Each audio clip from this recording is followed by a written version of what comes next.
Cik, saya daripada MPSP. Saya nak beritahu lah, tak boleh memberi makan kepada burung lah. Dia menyebabkan kacau ganggu persekitaran, cik.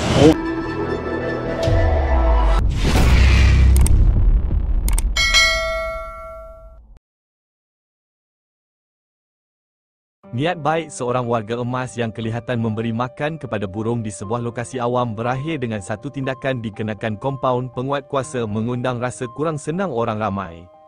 Meskipun undang-undang melarang perbuatan memberi makan haiwan liar di kawasan awam atas sebab-sebab tertentu seperti risiko kesihatan, kebersihan dan keselamatan awam, pendekatan yang digunakan untuk menguatkuasakan peraturan sebegini perlu disertai dengan budi bicara. Sebagai penjawat awam yang diberi kuasa untuk menjaga kesejahteraan bandar, PBT seharusnya tidak hanya berperanan sebagai penguatkuasa undang-undang, tetapi juga sebagai pihak yang mendidik dan membimbing masyarakat. Dalam kes sebegini, teguran secara sopan atau pemberitahuan mesra mungkin lebih berkesan untuk mendidik tanpa mencetuskan rasa malu atau tekanan, apatah lagi kepada golongan berusia.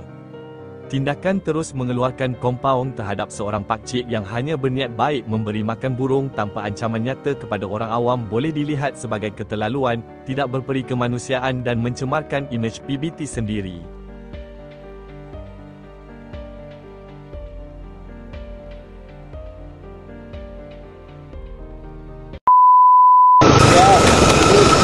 Cik, saya daripada MPSP. Saya nak beritahu lah, tak boleh memberi makan kepada burung lah. Dia menyebabkan kacau ganggu persekitaran, cik. Maaf, saya tak tahu. Okey, cik.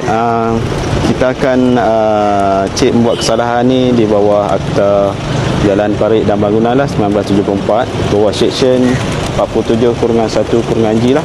Maaf lah, saya tak tahu ulangi lagi lah. So kita ikut kalau peraturan, kita akan keluarkan kompaun lah RM250. Okey, cik, saya nak minta. Boleh bagi. Salah, cik. Ya, bayar tadi saya tak bagi lah, saya faham. Okey, cik, kita akan keluarkan kompaun RM250 lah untuk cik. Akan kena kompon.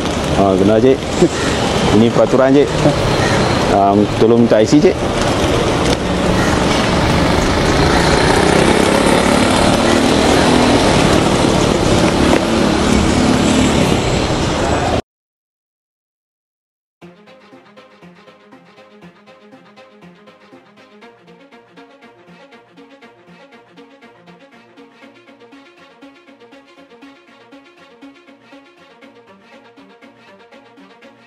Tak payah, cik.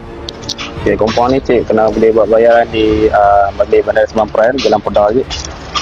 Dia buat pengurangan pun di sana lah. Boleh kurang lah? Ya, boleh, cik. Okey, terima kasih, cik. Okey, baik. Saya takkan buat lagi. Terima kasih, cik. Terima kasih, cik.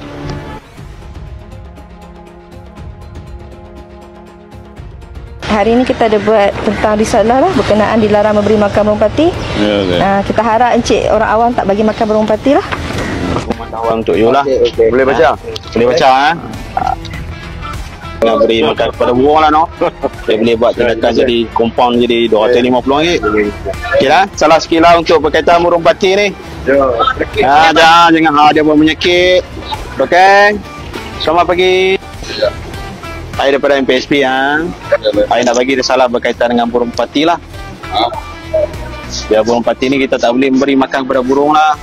Dia mau penyakit dan kita. Selamat pagi, cik. Kita nak bagi risalah untuk berkaitan dengan burung pati lah. Okey. Sebab tokong tu dah perbaikan belum banyak. So kita bagi risalah lah untuk pengetahuan untuk orang sekeliling lah. Okey, boleh. Okey lah, terima kasih. Thank you.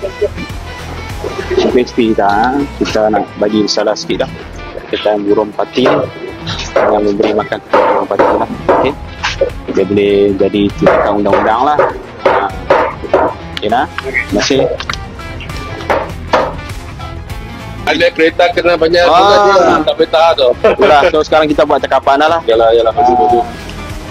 Ya lah, tu untuk pengetahuan untuk you lah. Yalah. Kalau tinggi kita tahu. Baik. Okey, terima kasih ya. Thank you. Kita nak bagi sikit risalah itu berkaitan dengan burung pati lah. Nah.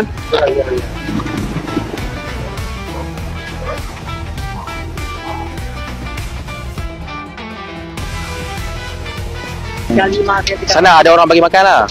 Ini harus dimakan tu semua orang gaduh lu. Dia bila ada orang bagi makan, dia lagi main lah. Ya. Sekarang kita buat ni. Oh. Ini kempen lah kan. Setelah bagi makan itu kita kena compound sekarang.